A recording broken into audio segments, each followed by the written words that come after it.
Vamos a pedirle de favor a la iglesia, a todo el cuerpo de la iglesia, que se ponga de pie.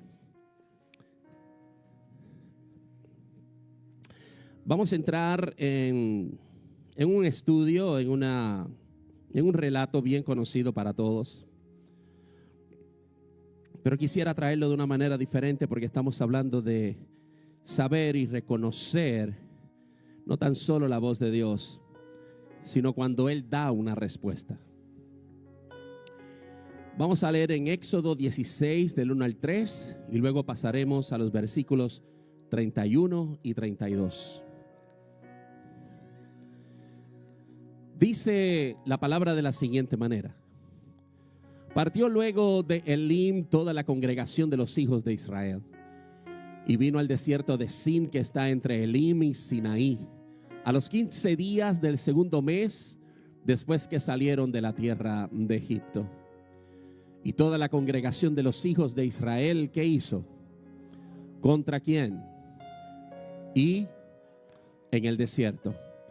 Y le decían los hijos de Israel, estas eran las palabras, escuche bien: ojalá hubiéramos muerto por mano de Jehová en la tierra de Egipto, cuando nos sentábamos a las ollas de carne y cuando comíamos pan hasta saciarnos, pues nos habéis sacado a este desierto para matar de hambre a toda esta multitud. Guarda el dedito ahí y vaya al 31 y 32. Y dice de la siguiente manera: y la casa de Israel lo llamó ¿cómo?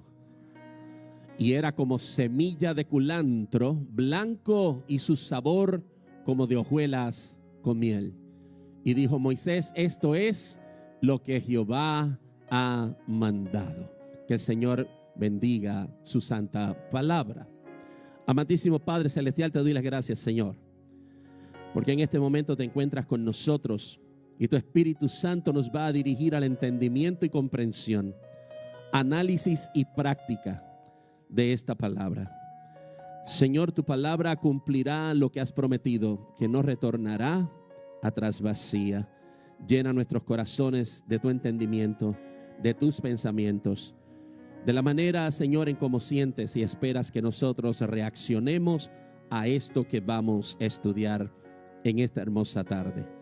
Te pedimos, Señor, que comiences conmigo y que tu palabra penetre en mi corazón como espada de dos filos y que descubra, que limpie, Señor, todo aquello que no está bien delante de ti. Asimismo, haz con tu pueblo, con cada uno de nosotros, en el nombre de Jesús. Oiga, ha sido una mañana y una tarde calurosa y usted tiene que decirle al que está a su lado: qué bien te ves, te has esforzado, lo has logrado, lo has logrado. Dile: lo lograste, estás aquí, te ves hermoso, te ves hermosa. Puede sentarse, mírelo a los ojos, porque la intención es ¿cuál? Que se lo crea, seguro que sí. Aleluya. No, pero en serio, se ven bien. Bendiciones para todos en esta hermosa tarde. Me gustaría que usted prestara toda su atención y desde este momento dígale que está a su lado: no me interrumpas, porque el Señor me va a hablar. La intención de la vida cristiana, como estábamos hablando el domingo anterior, es reconocer cuando Dios habla. Y si usted pregunta por qué esto es importante por el hecho de que debemos reconocer la voz de Dios en todas las situaciones. La mayor intención que tiene Dios es que conozcamos cuando Él habla, reconocer esa voz en cualquier circunstancia en que nos encontremos. Quiero que desde este momento usted se identifique con el pueblo de Israel. Quiero que se identifique en el cautiverio en que ellos se encontraban. Quiero que se identifique con toda y cada una de las expresiones que ellos hacen, porque así como fue el pueblo de Israel, Dios ha determinado que es toda la humanidad. Y de la misma forma que Israel tuvo una relación con Dios, nosotros tenemos una relación con Dios. Y por lo tanto necesitamos entender que como ellos pensaron, nosotros pensamos. Lo que ellos hicieron, nosotros lo hacemos. Y tomando eso en consideración es que quiero entrar en esta hermosa tarde, en este estudio, para que ustedes entiendan que podemos no escuchar la voz de Dios aun cuando Él haya respondido nuestras oraciones. No es una manera solamente en que debemos de ver las respuestas de Dios o esperar la respuesta de Dios. Debemos entender que Dios responde aun cuando lo que nos dice o hace no va de acuerdo con nuestra oración. ¿Estamos de acuerdo? ¿Estamos aquí? Quiero decirles en un ejemplo sencillo que usted pide algo y Dios puede responder, pero no necesariamente de la manera en como usted lo espera. ¿Estamos claros? Ok. Dando eso de preámbulo, entremos entonces a lo que quiero decir y lo que el Señor tiene en esta tarde.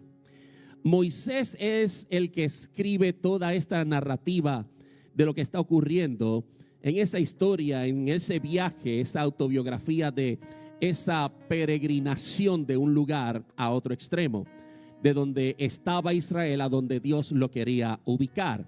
Se asemeja en el punto donde nosotros estábamos en el pecado y hacia donde Dios nos quiere llevar.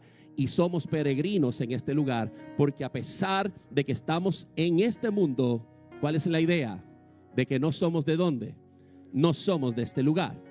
Por lo tanto, Israel no pertenecía a Egipto.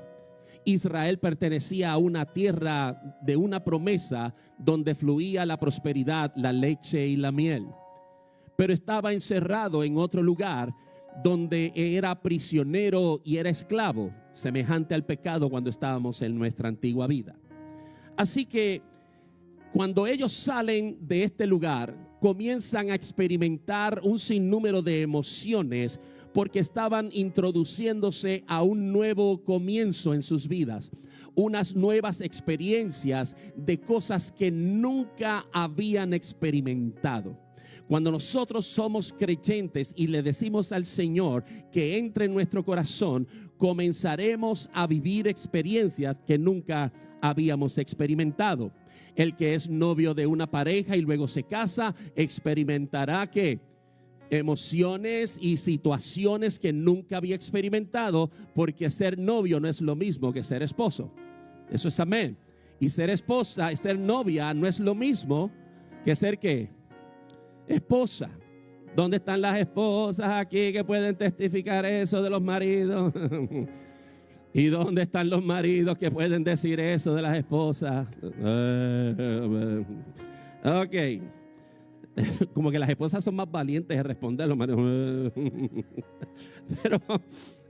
Pero quiero que vayan.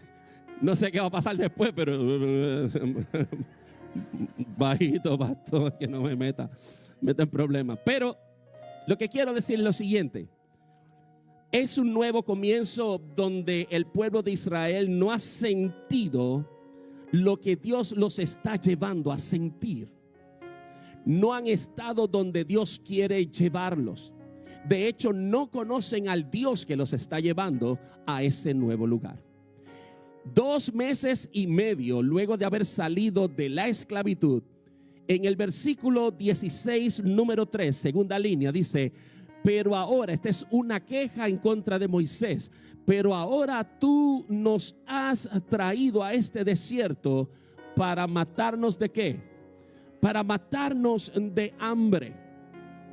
Usted conoce al Señor y sabe que el Señor jamás los sacará de un lugar para que usted muera de hambre.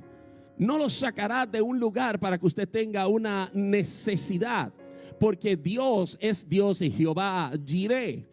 Es el Jehová que provee, es el Jehová que se preocupa. Pero Israel no conocía a ese Dios. Lo conocía Abraham, lo conocía Jacob, lo conocía Isaac y Jacob. Lo conocían, ellos tenían una relación con ese Dios. Pero estas personas están 400 años encerrados en un lugar, trabajando como esclavos, sin ninguna experiencia con ese Dios que ahora se levanta con brazo poderoso para sacarlos de ese lugar. Moisés no era responsable de que este pueblo estuviera en estas condiciones. Pero la realidad, y esto es un punto aparte, no es fácil ser pastor cuando las personas juzgan mal tus intenciones. Nosotros no vamos a hacerte la vida imposible, pero tenemos que obedecer a un Dios que nos está diciendo a dónde debemos llevarte. La pastora recibe unas instrucciones que no puede negarse por amor a ese a quien le sirve, y ese a quien le sirve da unas instrucciones para que las sigamos al pie de la letra, porque a pesar de que la pastora no sabe hacia dónde Dios nos quiere dirigir, Dios sabe hacia dónde quiere que este pueblo llegue, de la manera en cómo quiere y de la forma en cómo quiere, en el tiempo que quiere y en el momento en que Él quiere.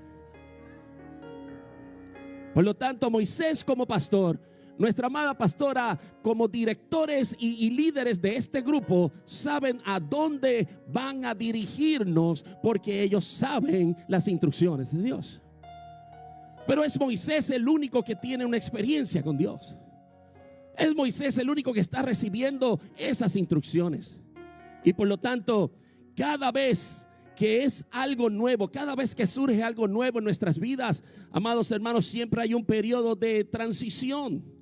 Y en este periodo de transición siempre habrá un malestar, incluso aunque sea bueno. Aunque sea bueno, lo que Dios quiere para ti causará un malestar, causará una incomodidad. Podemos experimentarlo. No sabemos lo que Dios quiere hacer.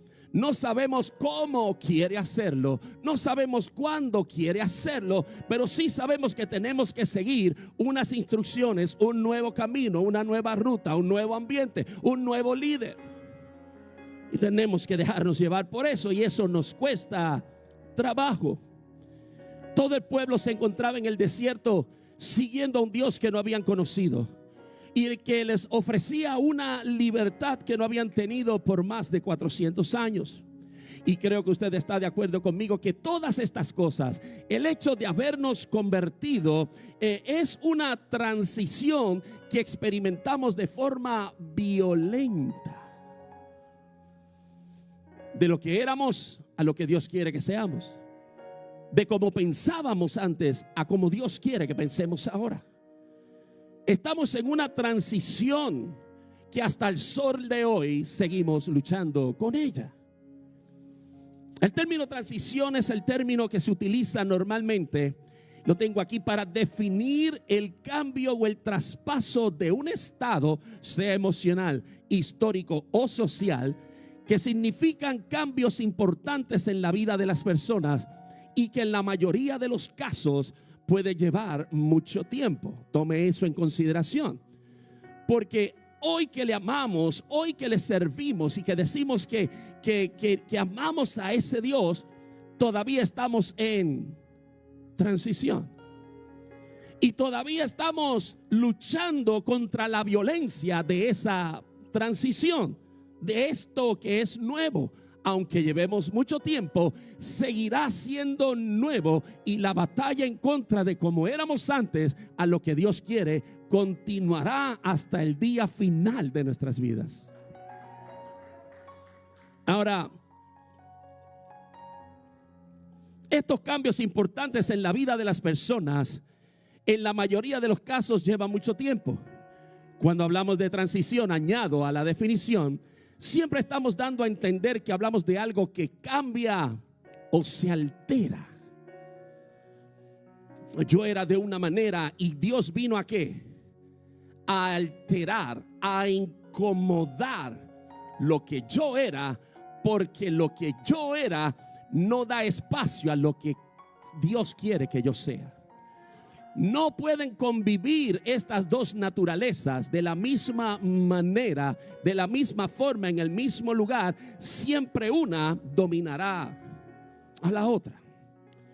Las transiciones siempre suponen adaptación. Tenemos que adaptarnos, y eso varía dependiendo del tipo de cambio que hagamos. Y lo que surge, escuche bien, y lo que surge, lo que motiva la transición cuando esto ocurre, es totalmente desconocido. Volvemos al matrimonio. El que no se había casado, cuando entra, desconocido, y lo que se hacía en un momento dado ya dejó de suceder. Ahora viene algo nuevo que estaba oculto, Mira a su esposo, a su esposa en este momento y dígale: me sorprendiste. Me sorprendiste porque tú no eras así, dígaselo. Pero viceversa, de aquí para allá y de allá para acá. Se lo dicen los dos. Tú no eras así. Hay algunos que le dirán, hay algunas esposas que le dirán al marido: tú has sido bueno. Tú has cambiado, sí. Hay otras que lo mirarán y no le dirán.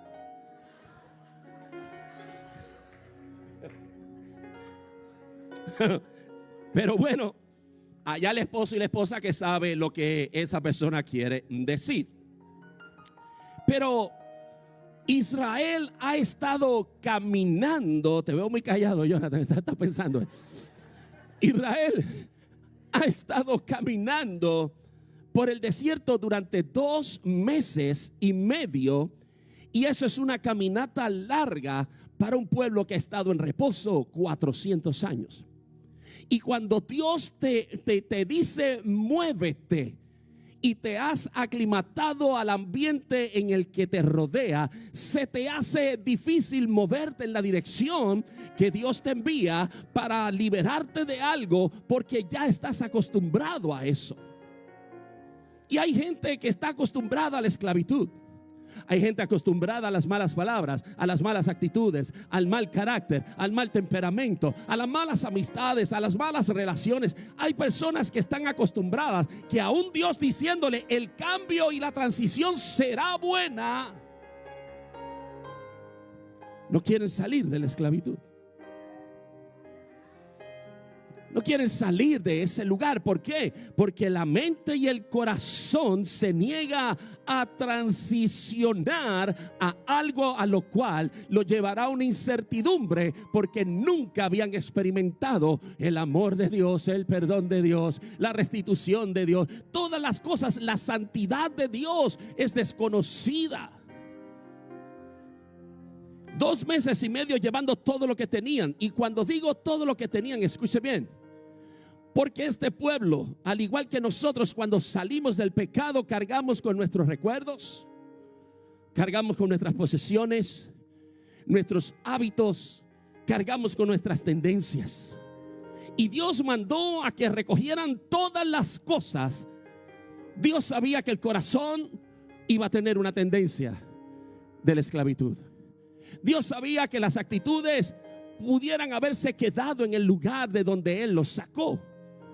Pero otras cosas, Él le dijo: llévense todas las cosas. Y aún así les dijo que se llevaran posesiones de los egipcios. Imagínate, un Dios poderoso, entienda esto, un Dios poderoso acaba de meter la mano en una situación cómoda para Egipto, incómoda para Israel. Dios saca a este pueblo de ese lugar, y los egipcios, a ver el poder de Dios, porque cuando el enemigo ve en ti el poder de Dios, te da todo lo que tiene para que te vayas del lugar. Te dice: salte de aquí, que no podemos con tu presencia, no podemos con tu espíritu, no podemos con tu poder, no podemos con tu Dios, salte de aquí. Y el mismo pueblo egipcio que tenía esclavo a Israel, le dice a Israel: váyanse de aquí y cojan lo que quieran.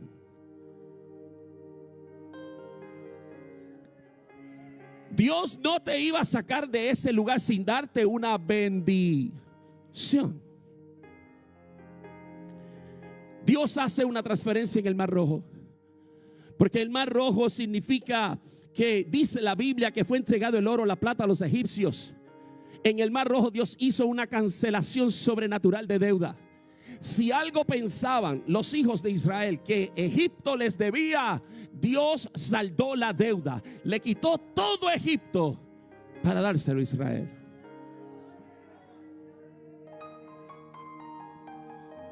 Yo no sé si usted está entendiendo lo que quiero decir, pero dile que está a tu lado: tenemos un Dios poderoso que saldará nuestra deuda con el mundo. Oh sí, oh sí, oh sí, oh sí. Yeah.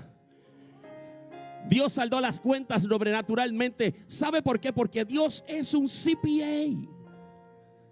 Am I saying right? ¿Lo dije right? ¿Lo dije bien? ¿Qué es un CPA? Un contador, y es público y es autorizado y con poder. Y en ese lugar Dios arregla todas las cuentas. Así que Egipto no le debe nada a Israel porque Dios le quitó todo. Le quitó los dioses, los venció a todos. Le quitó los dogmas, las doctrinas, le quitó todo. Todo lo que ellos atribuían a otra cosa, Dios se lo quitó. Porque Dios es el verdadero Dios e Israel era su pueblo. Así que salen con un gran peso en sus espaldas, pero es el peso de la bendición. Y nadie nos enseñó, porque nos dijeron cuando usted entre al cristianismo ya usted verá que esto va a ser, mire, bizcochito de qué, bizcochito de tití. Pero nadie nos enseñó que las bendiciones llevan un peso, que las victorias pesan, que las victorias conllevan un sacrificio, algo que pagar. Recuerdo y cuenté esta hermosa mañana que es como cuando los jóvenes no pueden esperar para salir de la casa. Usted tendrá hijos que al momento que vayan creciendo, yo creía que era adoptado, porque me sentía y que todo estaba en contra mía y el látigo y la correa y la varita de guayaba y todas esas cosas. Y yo dije, yo tengo que ser adoptado. De verdad que yo voy a investigar. Pero usted tendrá hijos que irán creciendo, que a medida la conducta les hará entender que ya no quieren estar en la casa, que quieren ser independientes. Pero cuando salen de la casa descubren las facturas y dicen, oh, espérate. Y ahí aprenden que libres fuera de la casa se topan con responsabilidades que dentro de la casa no querían. Pero se encuentran con esas responsabilidades y comienzan a reconocer que no es tan fácil como les parecía que era. Después que Dios responde a su oración a través del crecimiento y de la mayoría de edad, estos jóvenes, cuando se cumple su deseo de estar fuera de la casa, ahora no salen de la casa.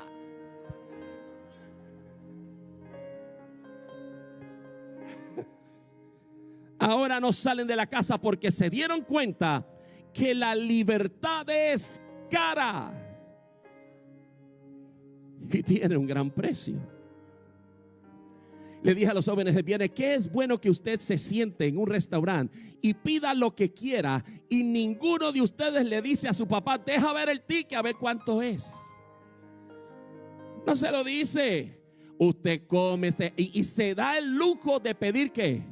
De pedir postre. No espera la invitación, usted lo pide. Y los jóvenes dicen postre, ¿por qué? Porque como el que invita.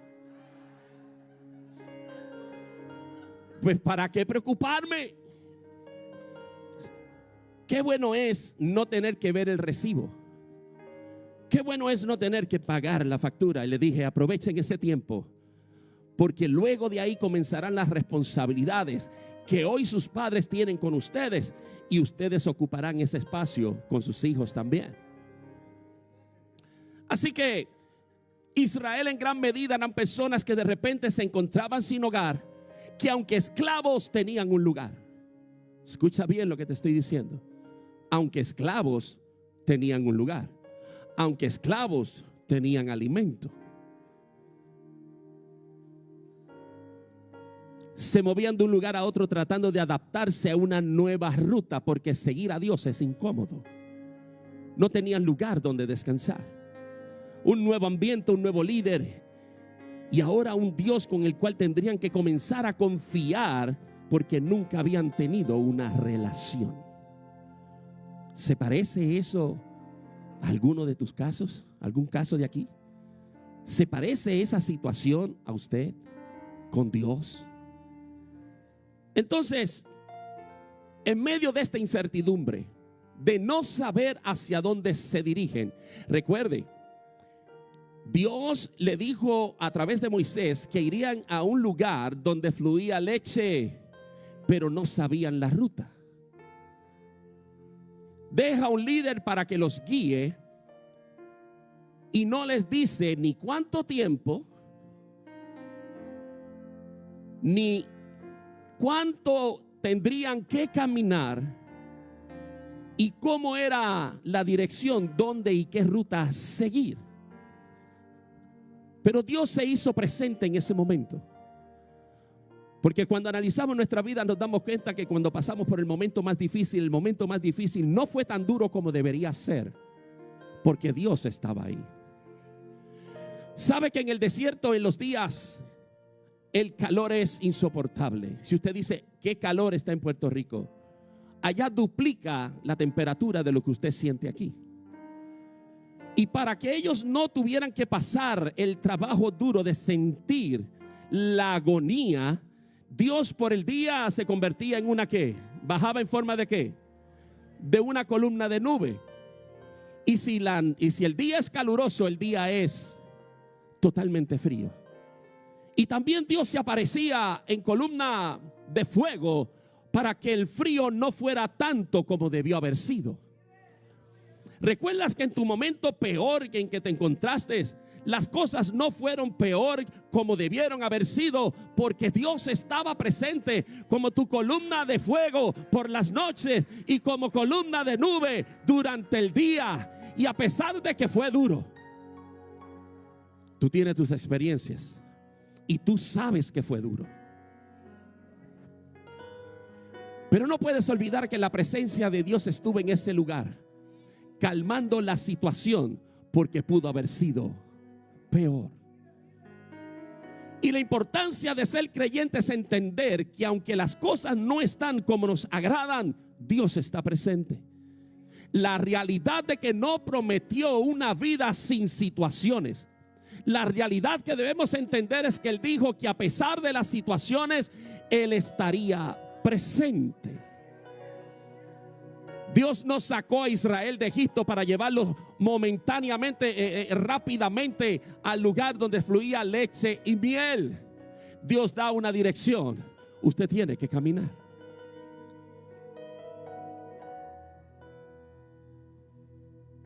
Dios condicionó el desierto en el que Israel se encontraba de la misma manera que lo hace con tu desierto. Porque Dios, diga conmigo, Dios se preocupa por los que caminan con Él. ¿Dónde están los que caminan con Dios? Usted está incluido en los que Dios se preocupa. Y aunque usted no sienta que eso sea inmediato, que sea palpable, Dios está como columna de nube en el calor más ardiente de tu prueba. Y está como columna de fuego en el momento más frío de tu espíritu, en el momento más frío de tu lejanía, en el momento más frío en el que te sientas desolado, solo. Cuando hayas cometido un error que piensas que Dios no te puede perdonar, Dios está como columna de fuego diciéndote: estoy presente, no te he olvidado. El problema en esta situación es que, sin embargo, en medio de todo esto, este pueblo no parece haberse dado cuenta de lo que Dios había hecho antes con ellos. Y qué malo es caminar de un lugar a otro con Dios y no tener memoria de lo que Él ha hecho con nosotros. Qué malo es no tener el corazón atento a las bendiciones de Dios, que cuando estamos en un momento difícil no nos acordamos cómo Él nos bendijo en el pasado. Yo quiero que recuerdes que en esta historia este pueblo es testigo de todas las veces en que Dios venció a los dioses de Egipto. Ellos lo vieron, fueron testigos, estuvieron allí. Y yo sé que aquí sentado hay personas que han visto y han sido testigos cómo mamá venció, cómo papá venció, cómo venció la abuela, cómo vencieron los tíos, cómo está venciendo la iglesia, los hermanos que cada vez se superan. Ustedes son testigos. Pero cuando olvidamos bendiciones pasadas, al momento de la dificultad, no creemos que Dios pueda volver a responder. No creemos que Dios podrá volver a hacer las cosas de la forma como Él sabe hacerlas y sorprendernos con una respuesta a favor de nuestra oración. Ahora, Dios condicionó el desierto como lo hace con el nuestro. Pero este pueblo no se dio cuenta porque estaba funcionando en una atmósfera de incertidumbre. Y esto es malo porque muchas veces cuando no sabemos lo que Dios está haciendo, cuando Dios no nos da detalles hacia dónde nos lleva, funcionamos en el trauma de la incertidumbre, funcionamos en el trauma de lo desconocido, amados hermanos, porque al ser creados con inteligencia, al ser creados para razonar, para comprender, para tener entendimiento, queremos saberlo todo. ¿Y sabe por qué? Porque de la manera en cómo vivíamos antes, controlábamos nuestro ambiente. Y ahora le servimos a un Dios que nos dice: detente. Y usted le dice: ¿hasta cuándo? Y Dios se queda en silencio. Ahora le servimos a un Dios que nos dice: avanza. Y usted dice: ¿hasta cuándo? Y el Señor se queda en silencio. Ahora le servimos a un Dios que nos dice: espera. Y Dios nos dice y decimos: ¿hasta cuándo? Y el Señor se queda en silencio. Quiero decirte, amados hermanos, que Dios no le dio detalles a Israel. ¿Y saben qué? Todavía no da detalles ahora. Dios no da detalles de qué es y cómo es que Él lo va a hacer. Pero salimos de un lugar donde no nos enseñó fe. Porque en la esclavitud no hay fe. En la esclavitud de pensamiento no hay esperanza. Cuando usted piensa negativamente de las cosas que están ocurriendo en su vida, usted no puede ver que Dios está respondiendo de otra manera, porque está sumido en el pensamiento y su pensamiento lo tiene esclavo o esclava y no lo deja avanzar. La mente es importante, tan importante que el diablo la desea. Es tan importante que aún Dios desea eso también. Porque quien controle la mente, controla el alma. Y Dios quiere tener tu alma para bien. Y el enemigo quiere destruirte si tú le das el alma. Dile que está a tu lado: tienes que escoger. No se olvide de un detalle muy importante. Y aquí es donde vamos entendiendo. Si Israel no conocía a Dios, simplemente había que, ¿lo conocía de qué? De oído, historias. Y no conocía a Dios. Tenía que entender que a la llegada de un nuevo reino, un nuevo rey. A la llegada de un nuevo reino, un nuevo rey. ¿Sabe lo que significa? Que del reino de las tinieblas pasaste ¿a dónde? Al reino de la luz. Y el rey del reino de la luz no es el mismo rey que el reino de las tinieblas. Aquel te permite todo.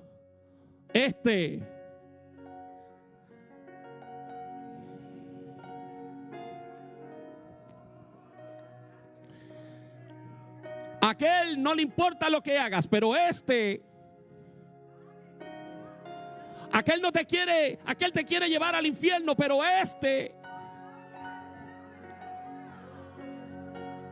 y encontrará que nos estamos peleando cuando la decisión es fácil.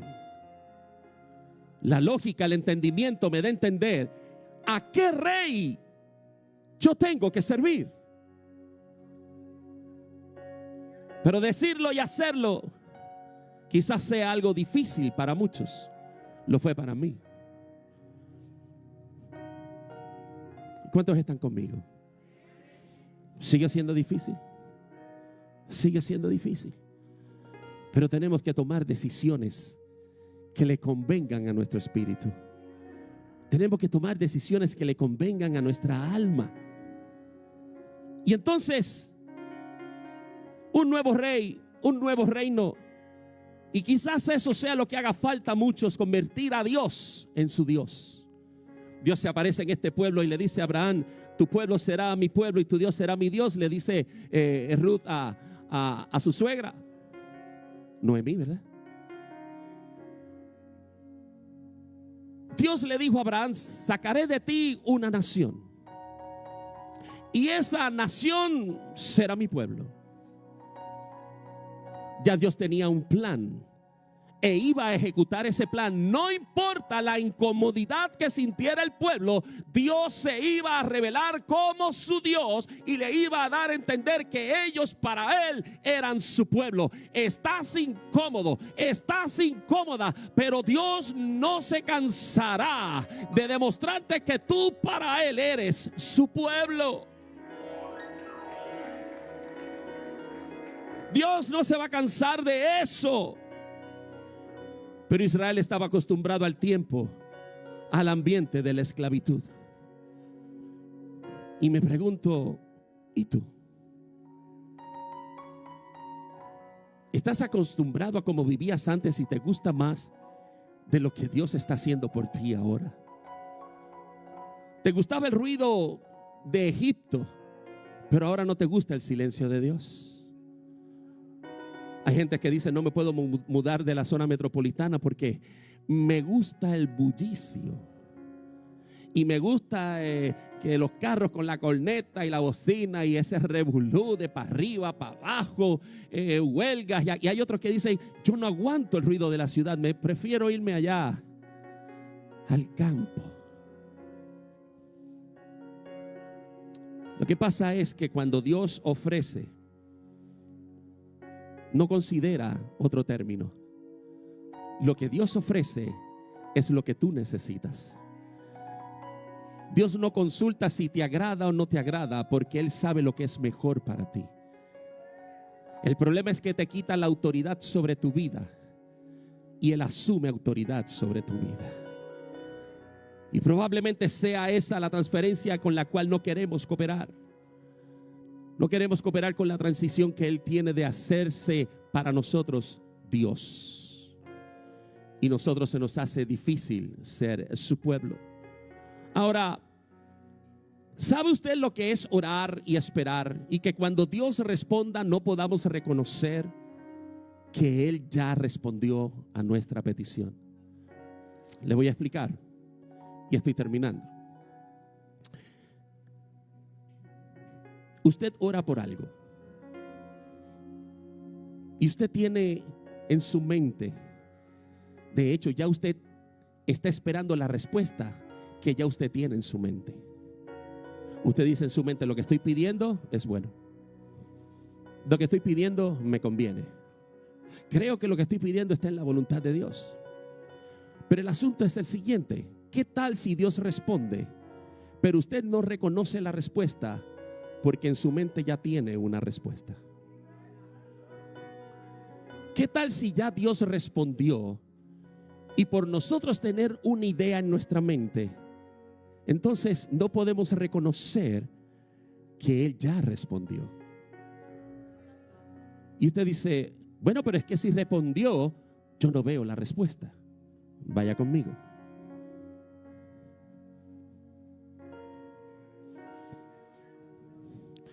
Búsquese Éxodo 16:4.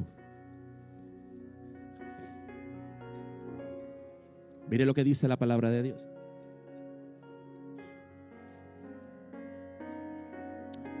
Lo tengo en la Nueva Versión Internacional. ¿Lo tienes allí? Cámbiala, por favor. Mire la primera línea. Recuerde, este pueblo está pasando por lo mismo que usted ha pasado. Este pueblo tiene una oración, como usted tiene la suya. Pero Dios responde. Y mira lo que Dios le dice al pueblo: voy a hacer que les llueva ¿qué? En los versículos 1, 2 y 3 ya habíamos leído que el pueblo dice: ustedes nos han sacado de aquí a que muramos ¿de qué? ¿Saben qué? Esa es una oración. Es una queja, pero es una oración. ¿Qué están pidiendo? A pesar de que es una queja, ¿qué es lo que están pidiendo? Están pidiendo pan, están pidiendo comida, ¿verdad que sí? Esa es la oración. Estipulado eso, Dios le responde a Moisés y les dice: voy a enviarle pan, en la mañana recogerán lo que haga falta y demás, y así le dice todas las cosas. Ese día, Dice la palabra del Señor que cuando el Señor hizo llover pan del cielo, cuando ellos miraron lo que cayó del cielo, no pudieron identificar que Dios respondió a la oración, porque lo que tenían en la mente era la figura del pan, pero el que comían en Egipto. ¿Lo está entendiendo? Dios puede responder a tu oración y no necesariamente venir en la forma que ya está en tu mente, porque cuando lo veas entonces la respuesta, no puedes reconocer la voz de Dios, no puedes reconocer la respuesta, porque en tu mente está grabada lo que ya esperas. ¿Cómo se lo pruebo? Porque cuando lo vieron caer, dijeron maná. Y maná es una pregunta. Maná no es pan. Maná es, ¿qué es esto?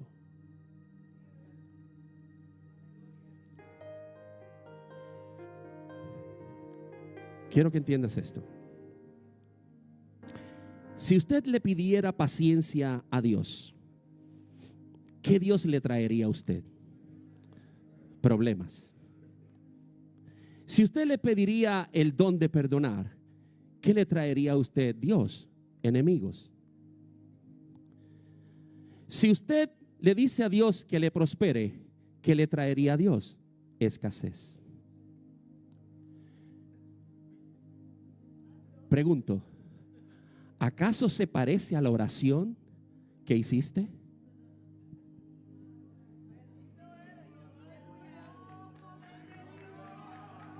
Oh, si usted lo entiende, dele gloria a Dios, porque está entendiendo que ya Dios respondió, pero no de la forma en que creías que iba a responder. Dios dice, voy a atender tu llamado, le dice Israel. E Israel empezó a mirar al cielo. Ahorita cae la harina. Ahorita vamos a los calderos como aprendimos a hacerlo allá en Egipto. O va a caer el pan hechecito, calientito. Haría que rico. Ya yo imaginaba el pan, el bollito así, con los tajitos así. Y dijeron, wow, la hogaza de pan. Y ya dijeron, wow, esto. Y Moisés dijo, mañana cae pan. ¿Respondió Dios la oración? Sí, cayó pan. Pero cuando las cosas vienen del cielo, no sabemos reconocerlas. Bajó pan, pero el pan que Dios mandó del cielo no era lo que ellos tenían en mente. Te pregunto en esta tarde y termino. ¿A qué cosas ya Dios respondió? Pero todavía tú le dices, maná, ¿qué es esto?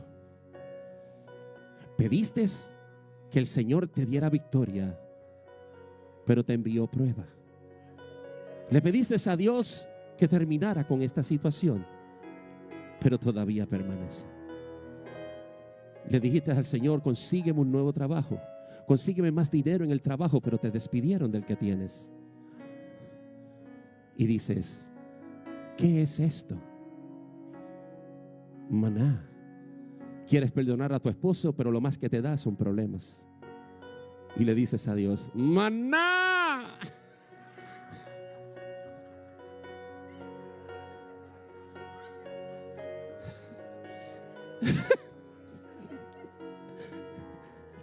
Quieres perdonar a tu esposa y el esposo dice, maná, ¿qué es esto? Tenías una idea del matrimonio y hoy dices, maná, ¿qué es esto? Querías hijos.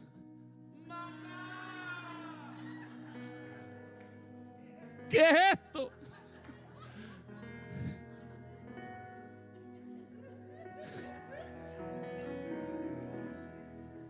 Dios dijo, te voy a liberar. Pero Israel tenía que caminar. Israel pidió pan y Dios le envió pan.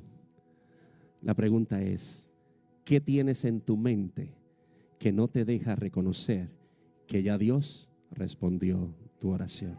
Dios te bendiga.